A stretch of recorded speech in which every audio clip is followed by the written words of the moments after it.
Hello, everyone in podcast listening land. I'm Karen Devaney. And I'm Ann Barner. And we're sisters. Welcome to Sugar-Coated Murder, where we'll discuss and probably inappropriately laugh about and comment on. Yep, one of our favorite subjects. Murder. Oh, and we love to bake. And why not combine our two favorite subjects? Baking and killers. Well, howdy, Karen Devaney. Hey, Ann Barner. I see you're in my kitchen. It's a beautiful day outside. It's a great day to wake up in your kitchen. I mean, I didn't wake up in your kitchen. You did That's not. Just weird. That is weird. I'd be pissed off if I woke up in your kitchen. I'd be pissed off if you woke up in my kitchen, too. I'd be like, what the hell? God, now, if I woke up and you were in my kitchen, I wouldn't have a problem with that, because that means you're baking something. Right. But if you were in my kitchen, that's not what it would mean. Wait. If you woke up and I was in your kitchen... Yes. Then that means I'm baking in your kitchen. No, you'd just be standing there mad, wondering when the hell I was getting up. I'd be trying to figure out the damn coffee maker. Right. That's what I'd be doing. Anyway. Listen, speaking of coffee makers, I'm very seriously considering switching my coffee maker. I've always done auto drip. I've always done it in a canister that's like a thermos. Yes. I'm seriously considering switching over to the percolator. Girl, you got to get in on the percolator world. I mean, it makes some good coffee. Good coffee. I just think I would love to hear that sound. The only downfall is there's not a percolator that you can set a timer on. No, you can't. You can set it up the night before and just come plug it in. It doesn't take very long to brew it. Right. So you could do that. You could just set the whole thing up and then just come turn it on, like plug it in, because plugging it in turns it on. Right. I mean, they might have some very fancy timer percolators out there. I just don't know of them because they're not in my budget. Because when I search for things that are under $10, they don't come up. Yeah, no, I'm not in the market for some fancy coffee maker. No, but I love my percolator. We don't percolate during the week. Oh. We just Keurig during the week because we're just a grab and go. We only drink 1 cup each in the morning, so it doesn't make any sense to have to percolate. Right. I enjoy a cup of coffee in the morning while I'm getting ready for work. Yeah. And then then I'm done for the day. On occasion, if it's been a really long day and I get home and I'm tired, I'll have a cup of coffee when I get home just so I can stay awake past 8 o'clock. Yeah, who cares about staying awake past 8? That's overrated. Well, sometimes if I go to bed really early, I'll wake up at like 3 o'clock in the morning, can't go to sleep, and then I'm in a vicious cycle. That can be a cycle. That's true. Anyway. That's true. No, I think that's a good idea to switch over to a percolator. I just love my percolator. I don't know what to tell you. I do. So I have a Keurig. Right. I have a French press, which I love, and I have my percolator. Right. And now my daughter is gifting to me her very fancy coffee maker because she does not drink coffee. Oh, what kind of coffee maker is it? It's the Cuisinart that has the grinder in it. No way. Yes. Oh, you're very spoiled. I am very spoiled, and I'll probably only use that when I have company, which will be next to never. Right. But yeah, so she only uses it when we're there because a French press just doesn't make enough coffee for 3 or 4 people to have a cup of coffee. I'm not a big the French press coffee is fine. I just don't like the separation of the coffee. So after I drink, then there's that gunk in the bottom. But you're going to have that a little bit with a percolator too. Well, maybe I'm just going to. It's not a lot of gunk. It's not the same amount of gunk as the French press. That to me that's the good stuff. That's the stuff that... I know, but you put cream and sugar in your coffee. I drink mine black. It's not the good stuff. Oh. It's very bitter. Well, then just stop drinking when you see the gunk. Right. Simple all right, on to what you're baking. This seems silly. It's not silly. It's only silly because it's something I want to change, but if you were talking about it... we've over-talked it. You've over-talked it. Okay, so what I'm baking today, I am baking some pumpkin butterscotch cookies. Yum. I love pumpkin. And I love butterscotch. And I love butterscotch too. Yeah. And I know that a lot of people only like pumpkin certain times of the year, but I think that is very rude to the pumpkin. To just put the pumpkin away in a closet for 8 months out of the year and get it out. Not 9 months, maybe even 10 months out of the year. Right. The pumpkin gets to show itself for 2 months and then it's done. I mean, a pumpkin... that's Americana. It is Americana. Don't put Americana in the closet. And I think what happens is people put it in the closet, and then when pumpkin season comes out, they overdo the pumpkin because they hadn't had pumpkin all year. So they're like, oh, pumpkin this, pumpkin that, pumpkin this. And then they're sick of pumpkin. But if you enjoyed it all through the year, you wouldn't have that problem. I I enjoy it all year round. I'm not a huge pumpkin fan. I But like pumpkin things. I don't go crazy for the pumpkin. Right. I like certain things. I like a pumpkin bread. I like a pumpkin muffin. right, I certainly don't mind a pumpkin donut. right. And I like a pumpkin cookie. And I really love pairing pumpkin with butterscotch. All right. Genius. All right. So these are really, really easy, and I got these out of my Bible, aka allrecipes.com. Yeah, you love that. Well, I do, because I can search for things, I can save it in my favorites. I like it, and then I read a lot of the people's reviews and notes on the recipe, and sometimes they'll say, well, it called for this, but I substitute this and I feel like it was better. Right. Or it said to bake it 30 minutes, but I baked it 27 and a half and it actually stayed moist. I mean, I really recognize that people, they go to the trouble of putting, tweaking it and giving hints like we do. Right. And so that's why I enjoy that. I agree. I really value the reviews and listening to somebody that's done the baking or tried the recipe before so they can tell me what they thought, the do's and don'ts. They rate the recipes. The tips and bits, as it were. I appreciate that in a recipe. Yeah, I do too. So that's why I like allrecipes.com, because I feel like I'm not baking alone. Right. That makes sense. Yeah. So anyway, this is a really easy recipe, and the way the cookies come out, they're like the cakey cookies. Okay. There's stuff out there like cake mix cookies. Right. And that's kind of the consistency that these are. They're very soft and pillowy. And when they're warm with the butterscotch, it's yummy. So I started out putting my dry ingredients in my flour, my baking soda, my baking powder, my salt, and my cinnamon into a bowl and whisked it. Delightful. Yes. And then what I do is I cream my eggs and my sugar. Uh-huh.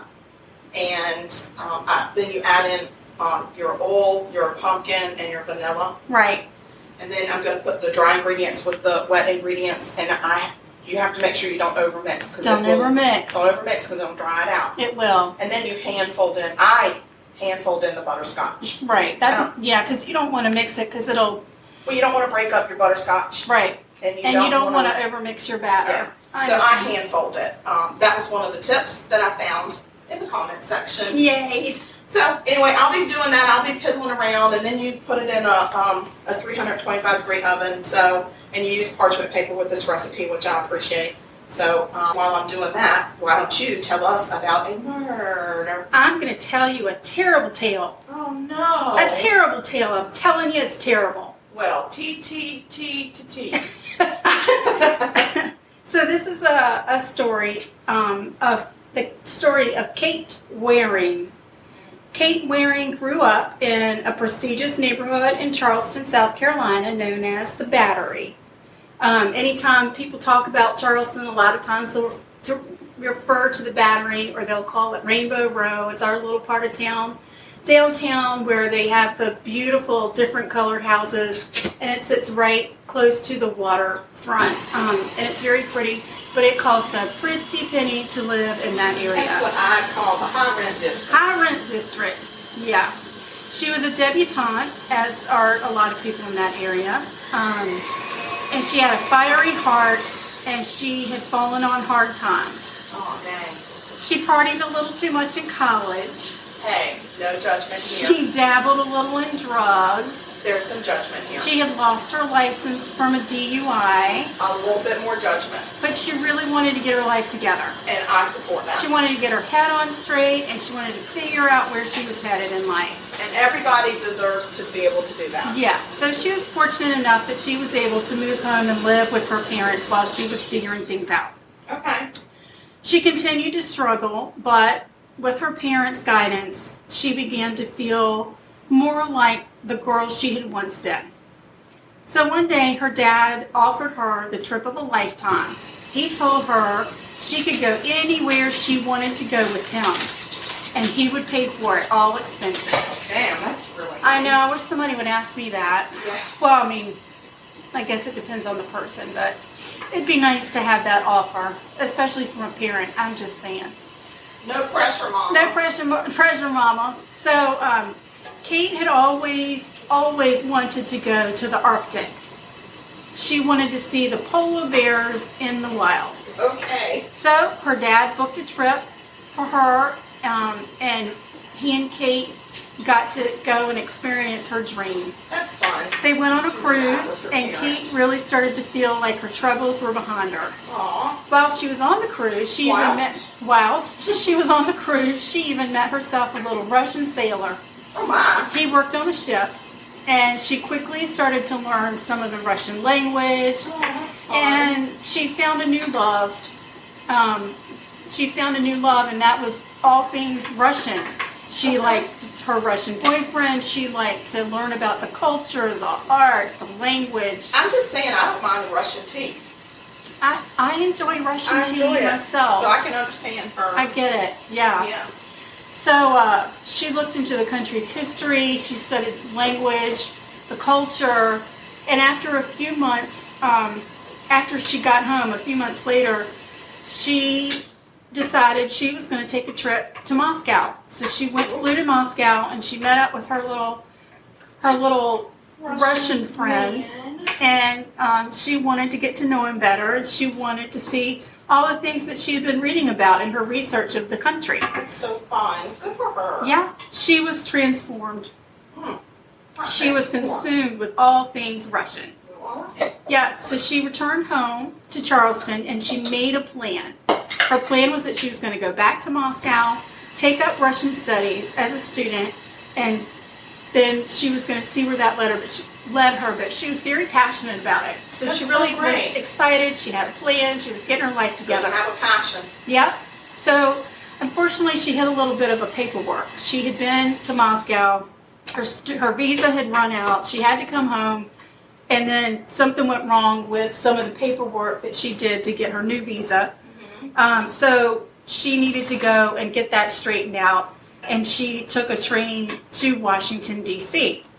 Because she felt like if she went in person, that maybe she could figure out what the problem was, and that she would be able to get that visa and go back to continue her studies in Moscow. It was a beautiful day in May when her train pulled out of Union Station, and unfortunately she didn't get the visa. She needed more time to get some things straightened away, but she was upbeat and excited even when she left Union Station because she knew there was hope. Okay. She went back to Charleston and started taking some classes. She was even writing a children's book. Oh, look at her. Yeah, so she was super happy. So on the 13th of June, Kate's dad thought it was really kind of strange that he hadn't heard from her. He and Kate's mother were out of town at their summer home just outside of Charleston. You know where my summer home is? It's Same place. same as place. mine. Yeah, mine too. Yeah. I summer at home. Oh, yeah, that's summer at home too. Yeah. The only difference is I turn the air conditioner down a little bit more. Yeah, that's it. That's all. Mm-hmm. So they decided to go back to Charleston and check on her. Everything in the house looked normal. It looked like Kate had gone out somewhere, but maybe was planning to come back. Given Kate's history, her parents worried that she had started maybe partying again, but they were worried, but they weren't too worried. They weren't like completely freaking out saying, oh my God, we got to call the cops. Right, they're just concerned. Right. So they waited a couple days, and then they went back to the house because they still hadn't heard from her, and there was still no Kate. So they started calling the hospitals. They called the detention centers, thinking maybe she got arrested. Nobody had heard from her. There was no sign of her, and they were really worried. But they decided that they were going to give it one more day because it was the weekend. So after the weekend, Monday comes, and on Monday morning, Kate's father gets a call from the bank, from Kate's bank. Mm-hmm. Someone had tried to cash a check for $4,500 from Kate's account. And the bank manager said he felt like the check had been forged. Oh, wow. Kate and her dad had recently discussed a check in the amount of $500 that had caused her account to overdraw. The check had been made out to a friend of hers named Ethan, but Kate wouldn't discuss anything about the check, why she had written the check, nothing. and she just told her dad that she was going to handle it. So her dad was already on high alert, and now he's getting this call, like, here's somebody trying to cash a $4,500 check. Something's not right. Yeah. So after the call with the branch manager, Kate's dad immediately called the police. Unfortunately, missing persons are not a top priority unless a crime has been committed. The Warings became very frustrated and hired a team of private investigators. After a few months, there was still no sign of Kate, but both the police and the private investigators were focusing on Ethan, on her friend Ethan. His name is Ethan Mack. So he's the one that tried to cash that $500 check. Yeah. That caused the problem with Kate's bank account. As a matter of fact, Ethan, Kate, and another friend, Heather, had all been to dinner on June 12th at a Japanese restaurant in downtown Charleston. Ethan and Kate had been friends for years. Heather and Kate had met back in May when she had been on that train trip to D.C. to try and work on her visa. Oh, okay. And then Kate had introduced Heather and Ethan. So Ethan and Heather had become romantically involved, and the trio hung out together frequently. All right. By late September, police had arrested both Ethan and Heather for the check forgery and for lying to the police during the investigation.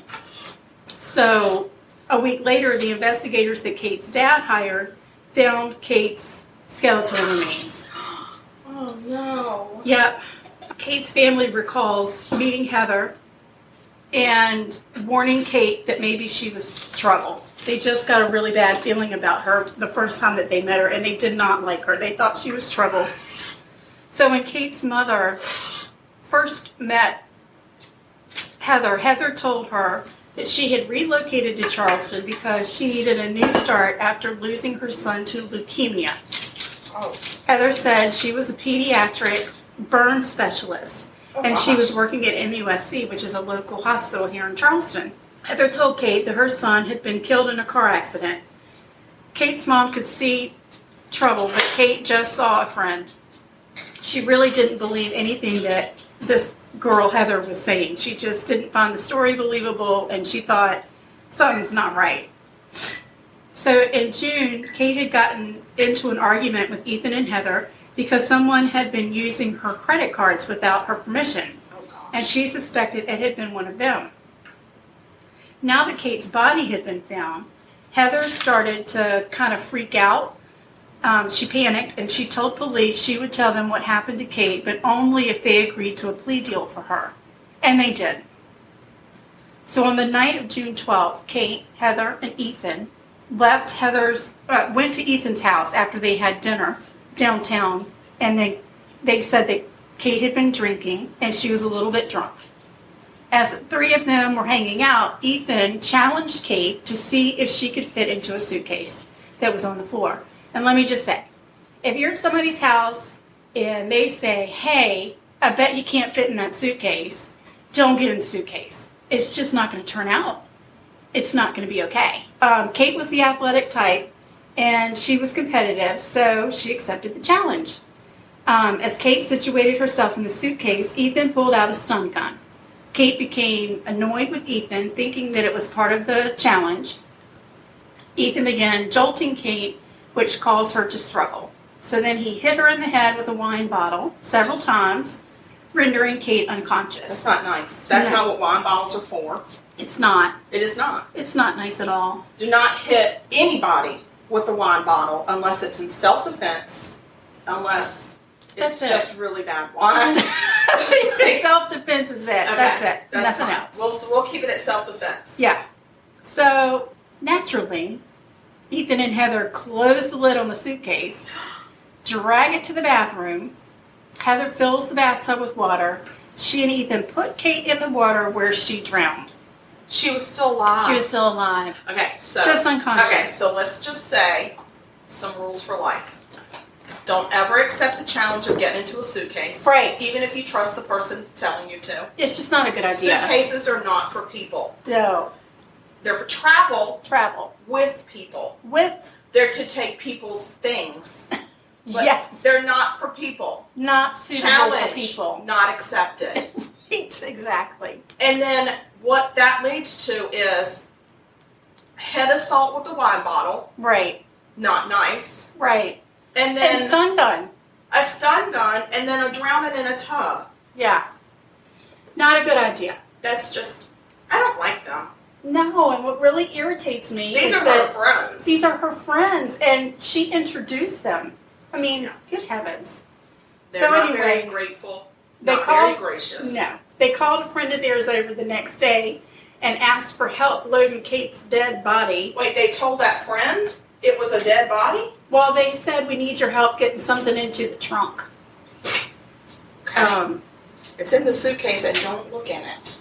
Don't look in that suitcase. Whatever you do. I don't think they put her back in the suitcase. I think You they don't? just took her out of the bathtub, wrapped her up in something, stuck her in the trunk of the car, and then they took her body over to Wadmalawa Island, which is Oh my gosh, not too that's far. so pretty. Yeah, and they dumped her in a wooded area. Oh, So Ethan then tells police it was Heather that killed Kate, because, I mean, why not? yeah, Yeah. Heather blamed Ethan. of course. Ethan blamed Heather. Yes, because they're so trustworthy with Kate, they're totally going to be stabbing each other in the back. Right. But listen, it's infuriating to think this poor girl has gone missing. Her parents are frantic. She calls the police. The police's response is, well, a crime hadn't been committed, so it's not going to be top priority. That's just so dumb. Because how do you know a crime hasn't been Right. committed? If somebody's missing, it could be a crime. Right. Yeah, that is the crime, you deputy dog. Right. So they hire these private investigators, and they're the ones that actually found the body. I would They're have the marched ones that myself got- right up to that police barracks and said, listen, y'all are all fired, Right. and you're all voted off the island. Get out. Bye-bye. Get out. Get out of my life and my circle and my sight. Right. So if it hadn't been for those private investigators, They might not have ever found her. exactly. Exactly. So as part of her plea agreement, Heather ended up pleading guilty to involuntary manslaughter. Yeah, because I involuntarily, don't even get me started. Right. But she also got charged for forgery, so that's going to add to her sentence. And But I wonder how much it adds. I'll tell you. Well, I'm going to need to know I'm that. going to tell you. Okay. So she also told some lies in her confession to the prosecutor, Imagine that. and that kind of pissed the prosecutor off. So they threw out the plea deal. Oh, Yeah. ha, freaking ha. That's what you get, you little lion hoe Right. bag. So she was convicted and sentenced to 45 years in prison, Yeah, 30. fake check writing, lying, dirty, down low hoe bag. She got 30 years for the manslaughter charge, 15 years for forgery and obstruction of justice. Oh my gosh. So what was the total amount? 45 years. Not enough. I tend to agree. That's just my opinion, though. I mean, I'm sure the jury had a difficult time making the decision. Okay, we'll leave it at that. Ethan boy, But my arms are crossed. I understand. I see what your body language is saying, and it's not matching the things coming out of your mouth. No. So, Ethan decided, I'm going to take the Alford plea. Right. I know. Why? Which says the Alford plea is like, okay, I am going to say that I understand there's enough evidence to convict me. I know things look really bad. Right. I'm going to just admit things look really bad, but I'm not going to admit my guilt. Right. So then he gets 25 years. Right. And then he gets 15 years for the forgery. So he and gets obstruction. 40 total. Right. Which is only 5 years less. But the question is, are those sentences running concurrently or consecutively? Oh, yeah. Yeah. That I don't know. Sometimes that happens, and that really burns me up. Yeah, I didn't think to look at that. Yeah, that I'll really have to do a chaps little my bit more ass research. when they pull that shit. I agree. I think they should be gone for life. I think if you take a life, then you should be in jail for life. At the very least. So, yeah. Well, I mean, It's a sad story. It's a of sad Kate Waring. story on a lot of different levels, but here's a girl that really didn't have any direction in her life. Right. She took this life-altering trip with her father, Yes, and then her life had meaning. it did. And she had goals, and she was working hard at those goals. And then, because she's nice, she meets these two assholes. I know. And they befriend her. On a terrible trip. Well, she had been friends with Ethan for a long time. Okay. But then she meets that maniacal bitch, Heather. Yeah. On the train. She's the fake check writing, dirty, low down lion. Yes. She was not a burn nurse at MUSC. She did not have children. She did not lose a son in a car accident. She did not have a son that died from leukemia. Heather was... Heather? Heather's the bad one. Yeah, she's bad. It's Kate. Kate's Sorry, the one. Kate, because Kate was trusting. Yes. And because, I mean, you can't have too many friends. Right. So, this girl was a friend of her friend Ethan, so a friend of your friend is your friend. Right. Here's the crazy thing. But guess what? The friend of the killer that kills you is usually the killer too. Oh my God. I don't even know what you just said. I don't know either, but it made so much sense in Did my it? head. Yes, I feel like there's some kind of somebody needs to write that down really quick and turn it into a law. That might be the answer to the whole universe question. I just solved all the problems. Yeah, I think you might have. Yes, I can't. Don't ask me to repeat it because I cannot. We'll have to listen again to this podcast and Probably remember what it was. And write it Wait, down what did one you word say? at a time. What the hell was you saying? Yeah. Well, here are some takeaways that I got. Number one, it's really good to have a system in place where you check on your children. Yeah. Nobody needs to be alone. You should have a plan. We're going to talk, once a week. And they did talk to her, and they knew something was wrong, but the flipping police dragging their asses. Yeah, but imagine if they had been estranged. You just wonder. So I think that's always a good thing. Another takeaway is don't get in a suitcase. I mean, Never. there's just no reason for anybody to get in a suitcase. No. Don't ask a person to get in a suitcase. Don't do that. Because even if you think you're coming from a good place, it's not going to be a good place for them. No. I mean, you could throw out your back or break a hip. I mean, it's just not a good idea. It's not a good idea. It's not a game. No. Don't go to some party and go, we're going to play the suitcase game. No, we're not. We're not playing that. The game I play is put my shit in it and leave. Right. That's the game I play. So, and don't like a Rubbermaid bin. No. Don't even get in a steamer trunk. Don't do it. Don't get in a steamer trunk. Not even if somebody's like, I'll bet you $5,000, and they show you $5,000. You should just grab the money and run. Don't actually get in the suitcase. I agree. Or the Rubbermaid bin. Or the bin, or any of it. Don't. Don't even let your friends wrap you in bubble wrap. No. Don't do anything that takes your way to control the situation away. It's such a good idea not to do that. You have to have some type of control. So I hope everybody is teaching their very small children from a very young age. Suitcases, bad. Or for traveling with your crap in it, don't get in one. Yeah. Okay. Yeah. So that's good. Yeah. Well, so anyway, that's another local yokel murder in the books. Another local yokel. Yeah.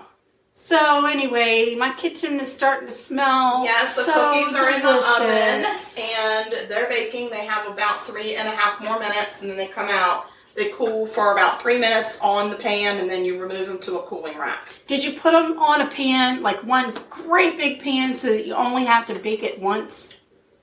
No, because that was not available in this kitchen. Are you sure? I'm more than positive. Somebody needs to come up with that. Offer to me. A ginormous They baking have pan. them in really big kitchens. Oh, right. They go in really big ovens. I understand, but if they made a big, wide one. A wide one? Mouth. For a regular person's kitchen. I think you can get larger cookie sheets than what has been made available to me today. 2 dozen, let me put 24 damn cookies on my sheet. Stick it in there. I do wish that was the case, but that is not the case here. So while I'm speaking of murder, you'll be shuffling some cookies around. Damn it. Yes. All right. Girl. Well, then let's do it. We're going to take a little quick breaky poo. We're going to switch seats. Yeah, you don't even have to pause it because I can just shuffle my ass over there.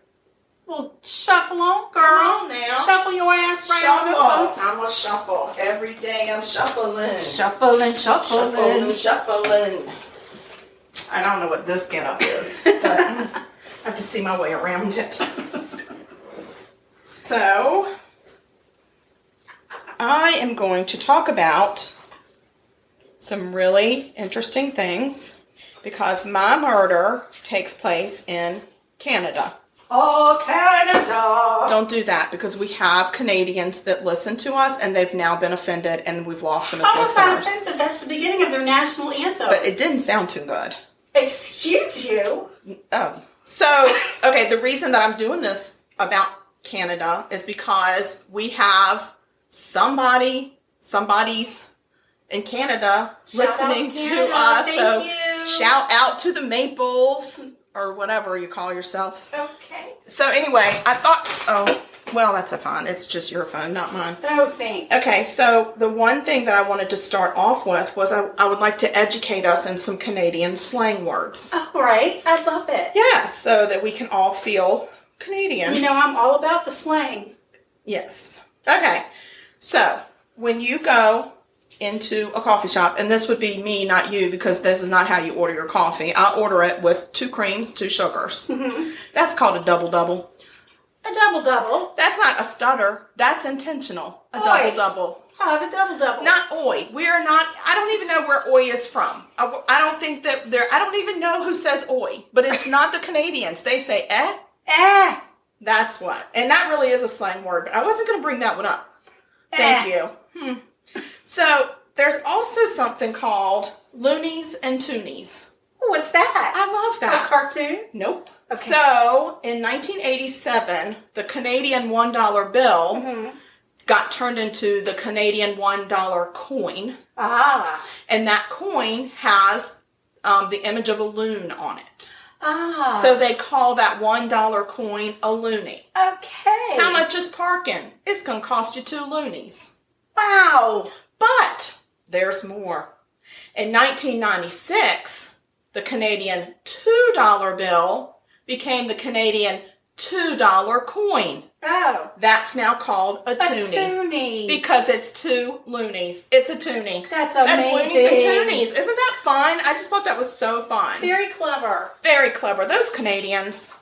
Okay, so the other thing that I saw, which I thought was interesting, is called a toque. And this is, it's actually a hat. It's the hat that you wear in the winter. It's just like a beanie hat or like the, the ski caps with the balls on them. Oh. But they call it a toque. A toque? Yeah, it's too hot outside right now for a toque. Okay. Yeah, and what about if somebody stole your toque? Who took my toque? Who took my toque? Don't take my take. Don't be no, a tooker. that's not right. You took her? Oh my gosh, you're a took-tooker. A took her. I don't like that. So That'll anyway. cost you 2 loonies. So here's another one. They have something in Canada called homo milk. Excuse me? Well, in here, it's not very PC to say something like that. But Right. there, you go in and ask, you go into the grocery store and the milk cartons are like plastered with homo milk. Okay. Well, it's really homogenized milk. Right. They just take off the genized.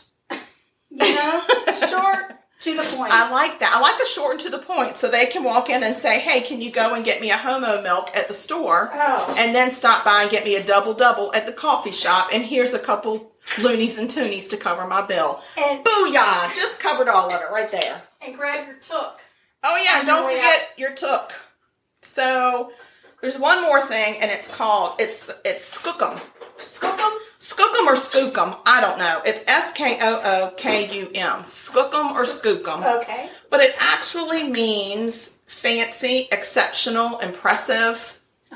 So when somebody says, you look so skookum in that dress, Why, thank you. don't punch them in the throat. They actually are giving you a Canadian compliment. Wow. Yes, so now we're in the Canadian mood. I love it. I love it too. I love it. There's lots more that I found on this website, but I shan't bore you.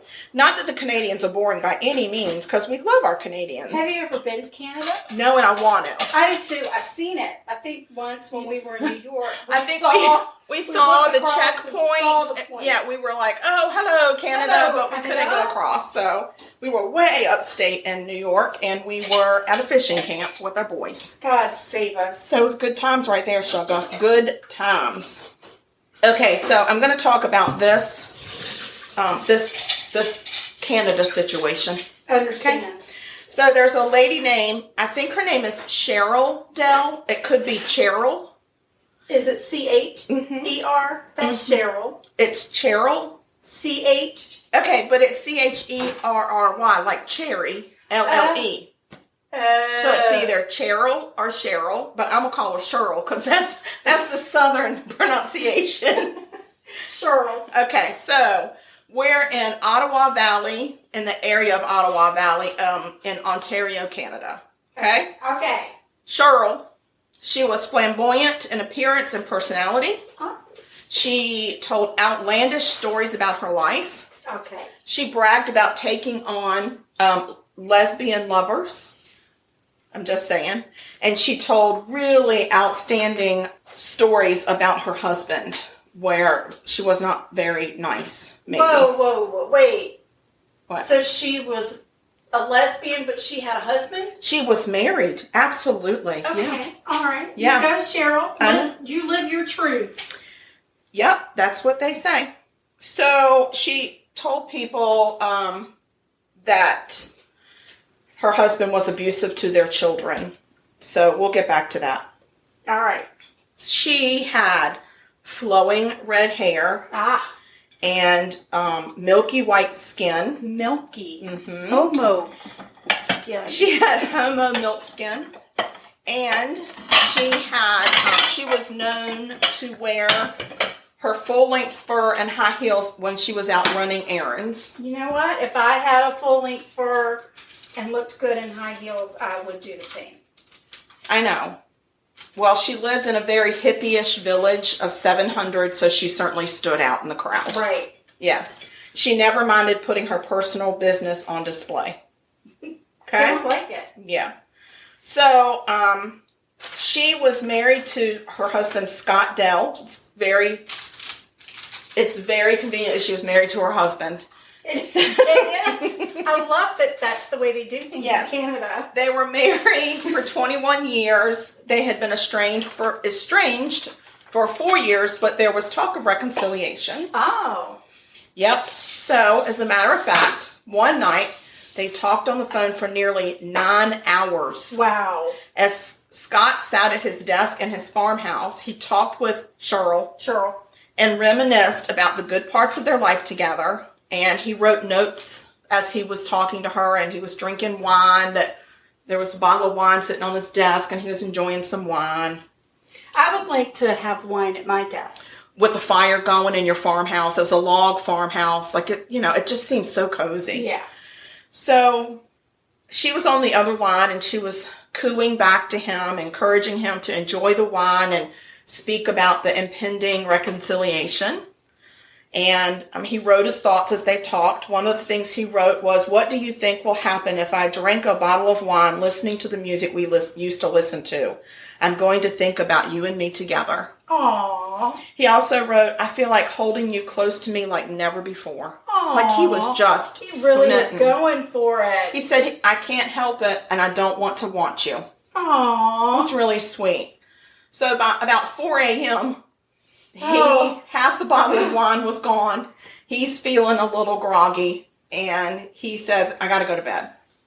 So as they hung up, Cheryl coos to Scott, "My angel spirit will take you to heaven." Oh. Very sweet. No. Yeah, That's not what you so should say at the sweet. end of a call. Yeah. That's not, If no.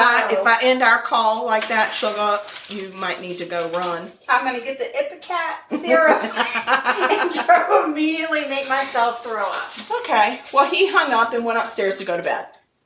But he never made it to bed. Okay. He died on the floor, curled up in the fetal position next to the bed. Damn it. Yes. So let's pause right there. Got a little cliffhanger. Oh, it's a cliffhanger? Because it seems like just there's for a no moment. cliffhanger because Dun, dun, dun. she said, "I'm going to take you to Cliffhanger. heaven." And But then she's he on the dies. phone with him. She's not with him. Well, where'd he get the wine? It was on his desk in his house. Who put it there? Okay. I don't know. Anyway, let's delve into some background. Okay. Scott and Cheryl married New Year's Eve, 1971. Okay. That's nice. Yes. He was 20. She was 17. All right. She brought with her some troublesome wild child ways into the marriage. Mm-hmm. Scott was very patient with her. He was just so smitten with her. He made a lot of excuses for her And, when she would say ugly things to him or about him, or if she had some kind of wild behavior, he would just say, it's just how she is, and I love her. He was very blinded by his deep, passionate love for Cheryl. Blinded by the light. No, he was blinded by the Cheryl. Blinded by the Cheryl. Wrapped up in the, what's that word? Anybody, nobody knows. We don't want to say it because we're scared we don't know it. And we sure as hell don't know how to spell it. Oh. There seems to be a phone on the floor ringing. Maybe it's the please find me. It's not the please find me. It's the let's take a moment out of our day and say a prayer. Oh. Let's give thanks. Is it time to pray? Let's give thanks for all of our blessings. Okay. I'm going to give thanks right now for something in particular. Okay. It's the fact that my daughter has finally gotten transferred from through her job in Florida back up to where we live in South Kakalaki, and that she will be living to me close. That's very living to me blessing. close. Okay. You know what? I might be drunk on sugar. Thank you, God, for everything. Back to the murder. Amen. Okay. So they were married in 1971. Okay. Okay. She's kind of young to be married. 17. That's real young. That is a young marriage. In spring of 1975, there's some marital strife. Okay. She leaves the marriage and runs off to Toronto. Oh. Also in Canada. Yeah. Thank you for that clarification. Yeah. Look at me. Geography. Genius. And she worked as a stripper. It's fine. It's just how she is. All right, Cheryl. So, almost a year later, she turns back up, and Scott takes her back, even though she's preggers. Oh, Lord. It's okay. It's how she is.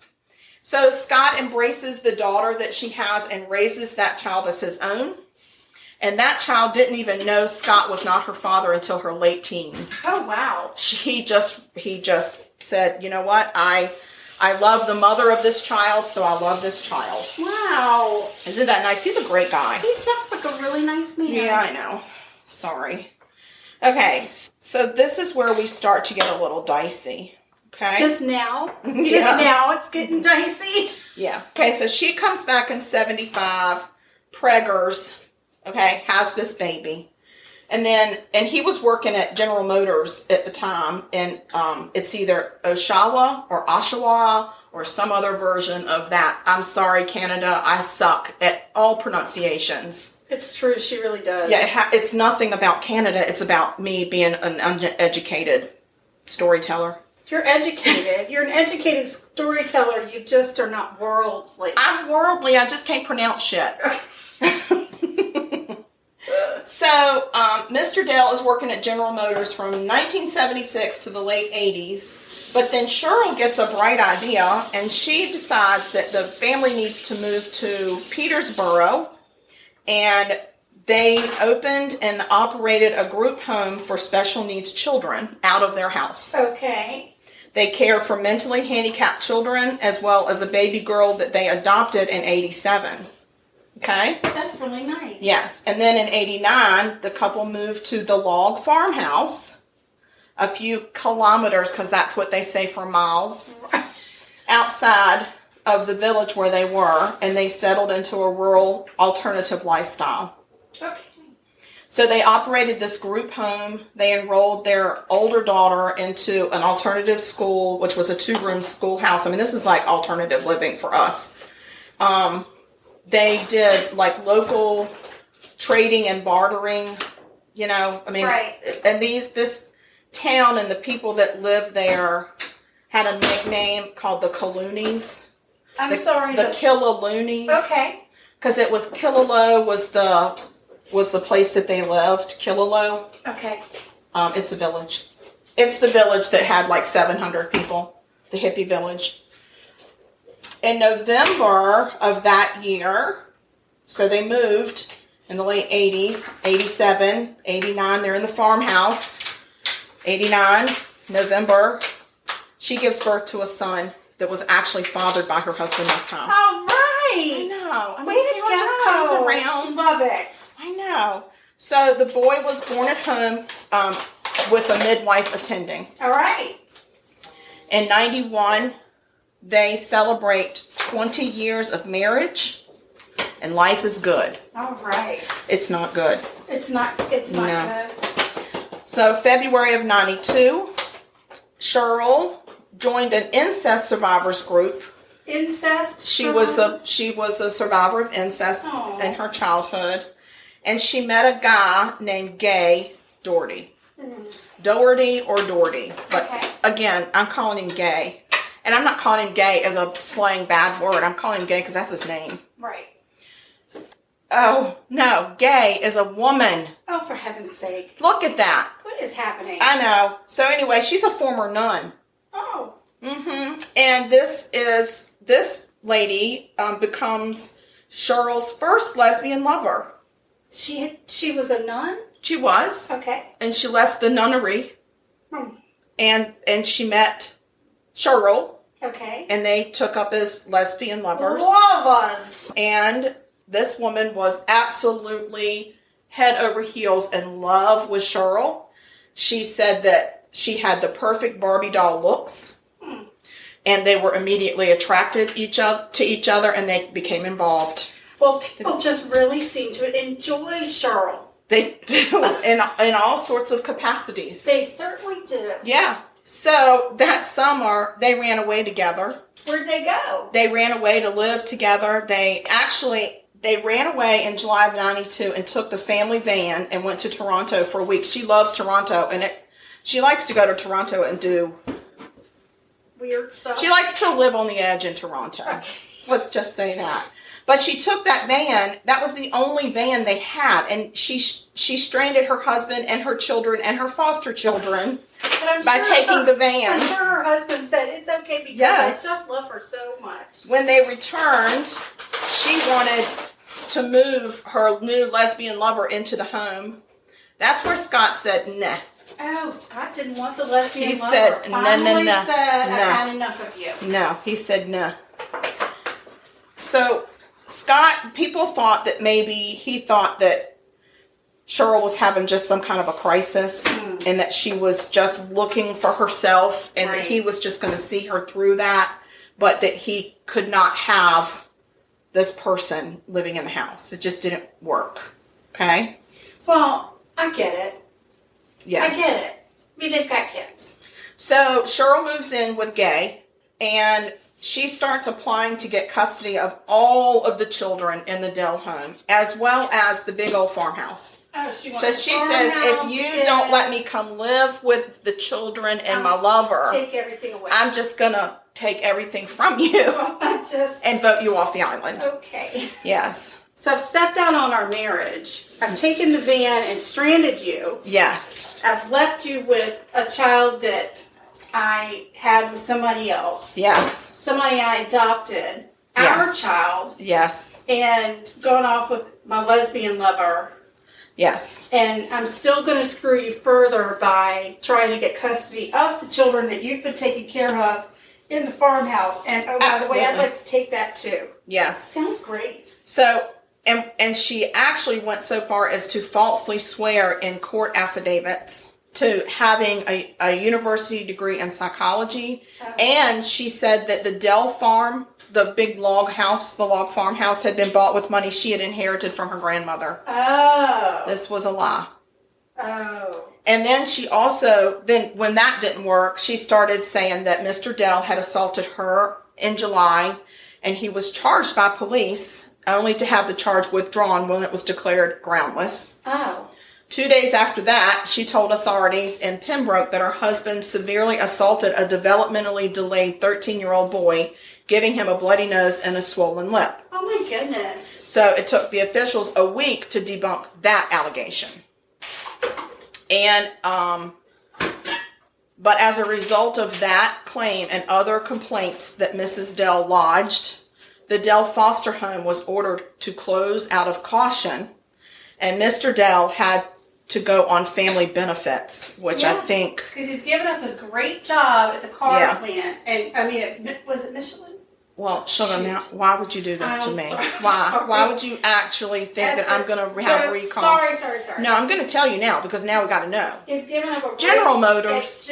General Motors. And open this pipe Yes. dream of hers, and now he's... And she wants to take it all away, and now she's taking it all away. Nobody's got any of it. Yeah, and he probably cashed out his 401k just to get them to where they are. To get the farmhouse and everything, and to take care of these children. Now, some of them were foster children, so I don't know how it happens in Canada, but a lot of times when you have foster children, you do get some money from the state to help. I mean, if they're operating this home probably as a nonprofit, or, you know, they're getting money. Right. To feed these kids and to live.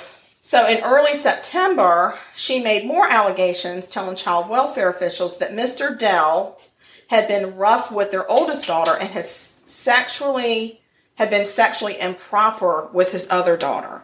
I mean, God, at what point would the police look at her and say, lady, shut the fuck up. We don't think you're telling the truth anymore. Yeah. Well, they have to, every time she comes up with these allegations, they have to investigate. It's very sad. And she's just using everything against this poor man. But when they debunk them, I don't understand why they can't file charges over her false lying. allegations. Right. I agree. And one of the daughters actually agreed with the mom. Oh, shoot. But then it came out that she had been coached by her mother to lie against her father. That is just maniacal. And at the trial, the girl said, it made me feel bad because I knew it wasn't true. Aww. Yes. Now she's using her kids that she supposedly loves. So anyway, she continues to smear her husband. She literally has done nothing but adore her and be very patient with her when she goes to Toronto, becomes a stripper, comes back, and shows up preggers with another dude's baby. And then ditches her for a lesbian lover. Yeah, he ditches. Used to be a nun. Yeah, this is just all sorts of just... Listen to this. There are bad things happening there. She maintained that Mr. Dell had sex with one of their daughters, and she told police that he had ejaculated on one of his daughters. Oh my God! Like, she is really pulling out the nasty stuff. She's nasty. That's nasty. You don't even say things like that in public. Don't be nasty. She filed for divorce. She asked for custody of 3 of the children, and then wanted her... Dear God in heaven, the man still has not asked for a divorce. No. And then she demands $4,900 a month in child support and exclusive possession of their home because she alleges that he cheated on her and abused their children. Oh my gosh. So he sought a divorce with a counter petition asking for custody and asked for $900 a month in child support and the farm. And he also wanted the court to order her to undergo a psychiatric examination. Oh, now that's the smartest thing he's done so far. No, but I also think he's still just making excuses for her really, really, really bad behavior. I understand. So, in May of 93, a judge denied her application. And he cited Mrs. Dell's appalling lack of consideration and concern for the interest of the infants and the prosecution of her design to destroy the respondent's reputation by repetitive and unfounded allegations of sexually impropriety to mask or mitigate her own inadequacies. My goodness. That's a mouthful. In other words, you're a maniacal bitch. You need to step off. A maniacal lion bitch. Step the fuck back. That's right. But it did not deter her. She ended up fleeing to Ottawa with the children and asked the Ottawa Carleton Children's Aid Society to take them in and investigate the past abuse from her husband. Oh my gosh. I mean, can you imagine? For 2 weeks, those child protection officials examined the children and said the children appear to be happy and relaxed and safe and healthy. Go figure. Yeah. She continues with her false allegations, and he continues to be concerned about his wife's mental health. And at one point, he begins to cry and said his wife had all these periods before, but she always recovered and things always returned to normal. But now there was no normal, and it seems like these little periods of her being anti-adjusted are ongoing. Yeah. Sister's got problems. So, Gay, remember Gay, the lesbian lover? In a trial in the Ottawa Valley, she said that Cheryl had so charmed her that she had talked her into performing bizarre rituals on a homemade doll. What? So now they have made a homemade voodoo doll, and they're sticking pins in it, and it's Scott. Oh. Yes. So she said that she would burn it, stick pins in it, tie ropes and ribbons around it, and then bury it. Oh. Yes. Everything's fine. She's good. We're all good. It's just how she is. Oh, yeah. But Gay said that the spell quickly wore off, and the day-to-day dramas were so grueling that she wanted to end the relationship after 3 months. She couldn't take it. She could. She said, I desperately wanted out. I felt like my life was being consumed by all of her needs, and I got to get out of there. She said, I thought being a nun was bad. Yes. She said that Mrs. Dell seemed to need to be a victim. Right. So she's spinning out of control. So when she talked to Cheryl about leaving, Cheryl took an overdose of antidepressant medication and was taken to the hospital and then released. So Gay stayed. Of course. Of course. Yes. Yes, because she was concerned about the children. Of course. She said, the only reason I remained in the relationship was because of the kids. In fact, a psychiatric report ordered by family court in January of 94 said that the 3 adults in the love triangle, oh no, out of all the 3 adults, out of all 3 of them, that Gay had the best interaction with the children. Wow. Yes.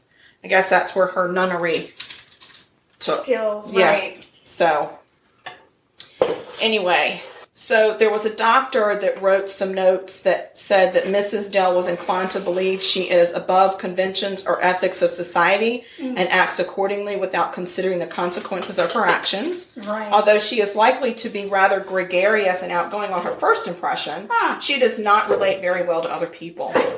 Does not play well with others. She tends to be guarded and harbor chronic feelings of bitterness and resentment. She's highly sensitive to criticism. And to avoid rejection, she becomes adept in manipulating and lying. Wow. She suffers from long-standing personality difficulties marked by traits of immaturity, grandiosity, manipulativeness, and self-centeredness. I mean, she is selfish hoe bag. She is selfish hoe bag. I mean, come on. She's a narcissist. She crazy. She cray-cray. Of course, Scott Dell, the husband, suffered endlessly, because of all of the stuff that she did to him. And it really took a toll on him, and he ended up having cancer. Oh, I know. He ended up having a growth on the side of his neck, and they decided that it was cancer. So he had to go through, it was tongue and throat cancer. Oh, no. So he is fighting cancer every day. She's not giving up. She doesn't care that he has cancer. She's still the victim. Of course she is. Yes. So he started, because he was going to lose his tongue to cancer, and he would eventually not be able to speak at all. Right. He decided that he was going to start recording himself reading bedtime stories. Aww. So that when he could no longer do that, or when he was gone, his children would still be able to hear his voice and read. I mean, this man is such a saint. Bless his heart. I know. Golly day, Scott Dell. Scott Dell. So he was really committed to surviving cancer for his kids. He was really committed to getting better and to do whatever he could to make his kids' life better. And he fought it and fought it. Radiation took its toll on his teeth, and they began to rot. Oh, no. Yeah. So his mother ended up coming up from Connecticut. That's in the United States. Thank you for that. To help look after the children. Mrs. Dell. Cheryl. She was not a supporter at all. Go figure. She didn't help with the children during this time. I'm sure. Yes. Even when his children needed to be picked up from daycare because he was going through treatments or surgeries, she wouldn't show up. It's just not nice. She's not nice.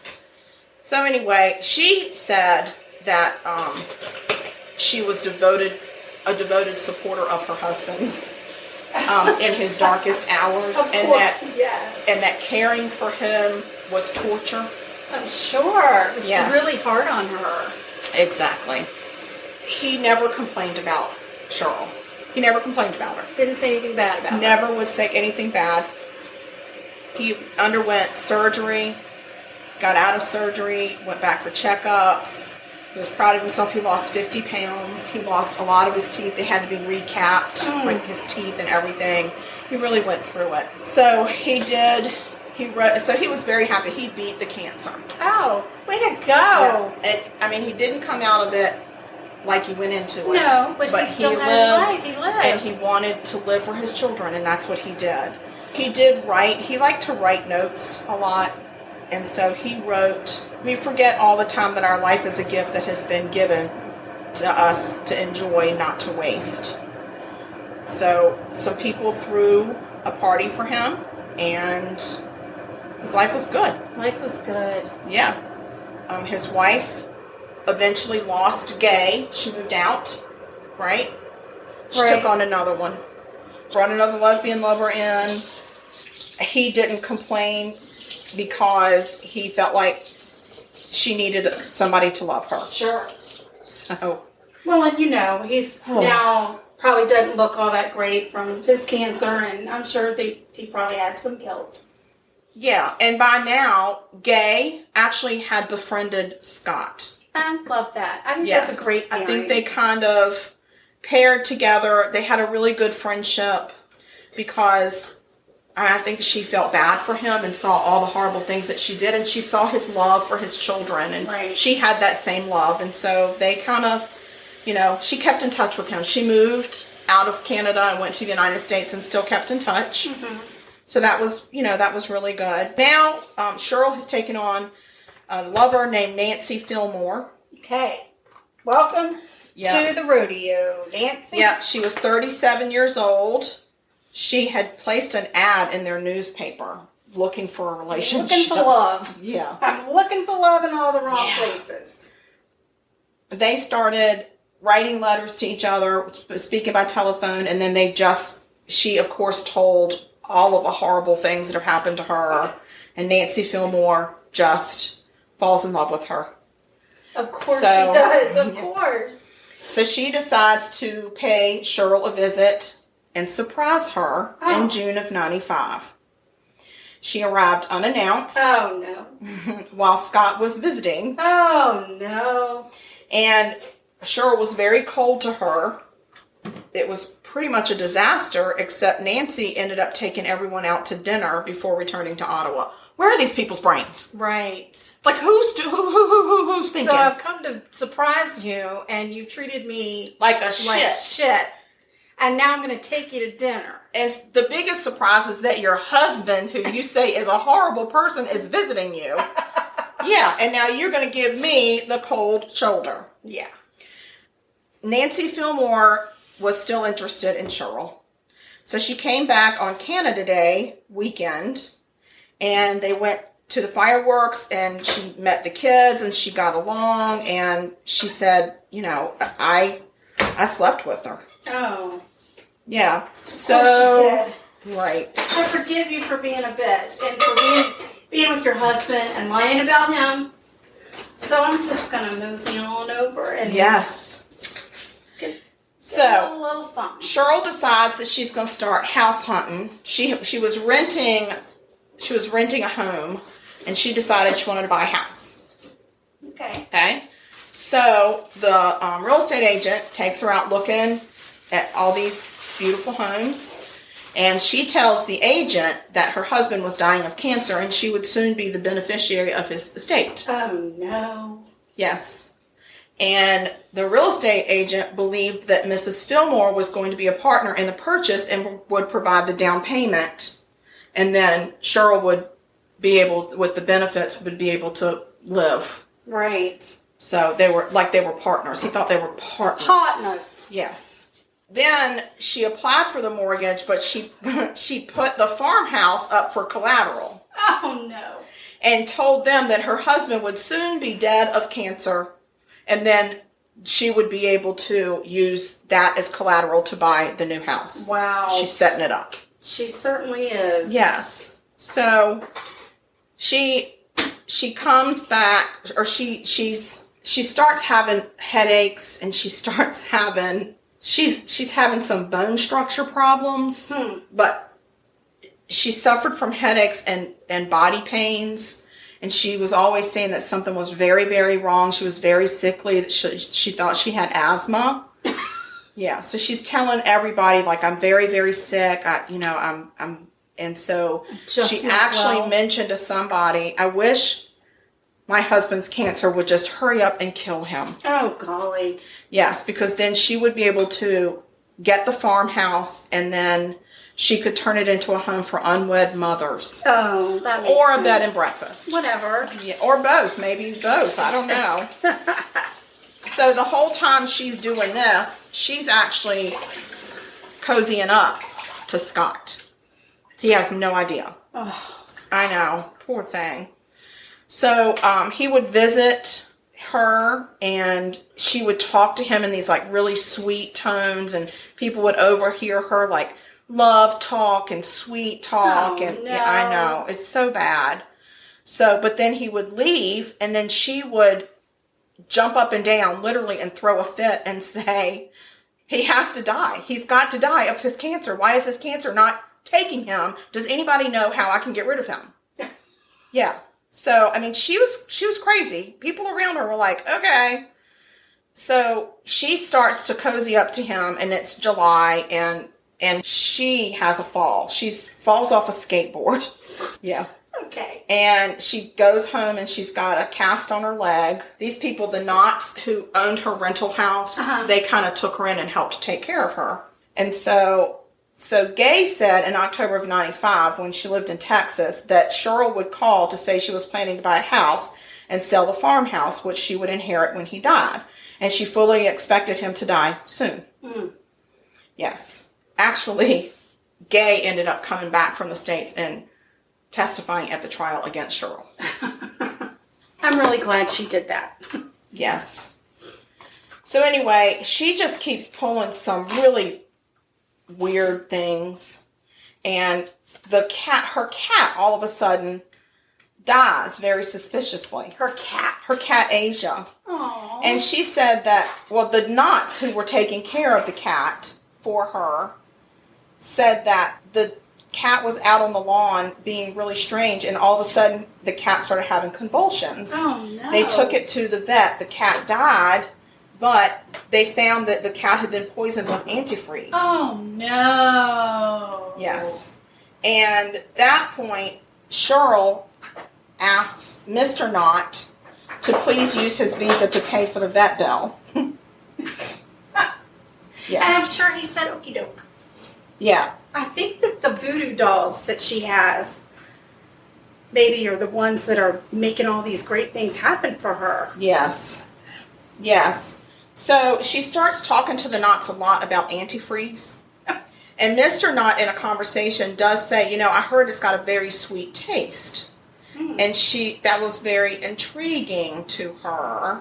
He had told her about this case where somebody had mixed antifreeze and orange juice and had killed somebody with it. Oh gosh. So now it's in her head. So now Scott, we're going to go back to Scott. Okay. Oh, Scott. He decides he's ready to have a girlfriend. Okay. He's given up on love with Cheryl. Finally. Yes. And he actually gets involved with a lady named Sue. She was from Toronto. He should stay out of Toronto. I mean, I'm sure Toronto is very nice, but Cheryl has tainted Toronto for Scott. I think I'd steer clear of Toronto. Yes, absolutely. So he starts kind of dating her. He shows up very well groomed. He's well dressed. He would take her out dancing. They would talk. He was a complete gentleman. Aww. So they started kind of a long distance relationship, and they would visit each other every third Wednesday or every third weekend, and they would talk on the phone, and they were getting along really well. People could see that Scott was very happy with his new relationship. Okay? Okay. So guess who's not happy with his relationship? Well, I can imagine that Yes. it would be his wife. This lady, Sue, I mean, he takes her to a family vacation in Connecticut. Like, he takes her all over the place, but he still couldn't leave Cheryl. He couldn't leave her. So it's very frustrating to Sue. And she says in mid-November, we got to take some time off and you got to figure out the Cheryl situation because I can't be in your life if Cheryl is in your life and she's draining you of your money and I don't like the way she treats your kids and I don't like the way she treats you and I don't understand why you can't just leave her. Just leave her behind. Just be done. Sue is sane. Good old sane Sue. Yes. So Christmas came, spent Christmas with Cheryl's family and the kids because the kids were all together. So he was wherever the kids were, right? Right. And so then he had a really good time, and the Cheryl's sister Gail said he actually looked better than he had in years. So she was really actually happy for him that it looked like that he was back to his health and he was happy and all that kind of stuff. Right. So anyway, what happens is Scott dies, right? Right. He had the wine. She claims that he committed suicide by poisoning himself. Oh. Right. And the defense attorney actually uses this in court. Okay? Okay. He says he's been unwell for more than 3 years, hasn't had any job prospects. He was told he was cancer-free, but he was not. Oh. Yes. And he was not told that he was told he was never going to be cured. Oh. So that's what they're saying. I don't think any of that was true. He noted that one of the last things that he wrote was "Goodbye, cruel world." Oh. Yes. So it says, so what he really said was, I was probably supposed to have died, but my life was spared. I don't know why, and that bothers me. Oh. Yes. So they used that in court to say he definitely killed himself. It was not Mrs. Dell. Oh. Yes. But the state, or I think they call it the royal crown, or the people. The people. Yes. The important people. Yes. They said that the coroner originally stated that he died of cancer, but then when they found no evidence of cancer in his body, then they looked further and said, no, he actually died from antifreeze poisoning. Uh-oh. Yes. I wonder if Mr. Knotts was in the courtroom and he thought, oh, shit. I know. I ought not to have said that. There's a trial. She's very flippant about the final conversation with her husband, about all the 9 hours and what he wrote, all the love notes that he wrote and everything. And she said, I think he was just drunk. Yeah. And also, she actually tried to get him cremated really quickly before an autopsy could be conducted. And the reason that she said that is she didn't want any doctors poking at his corpse because she loved him so much. Of course. Exactly. So anyway, the eldest daughter testified in January of 96 that she heard her mother say to her lover, Nancy Fillmore, I knew exactly what Gay Doherty was going to find when she went out to the farm. Oh. Because Gay is the one that found him. Right. Yeah. So they went to trial. They're at trial, and they talk about all the custody crap that she pulled on him.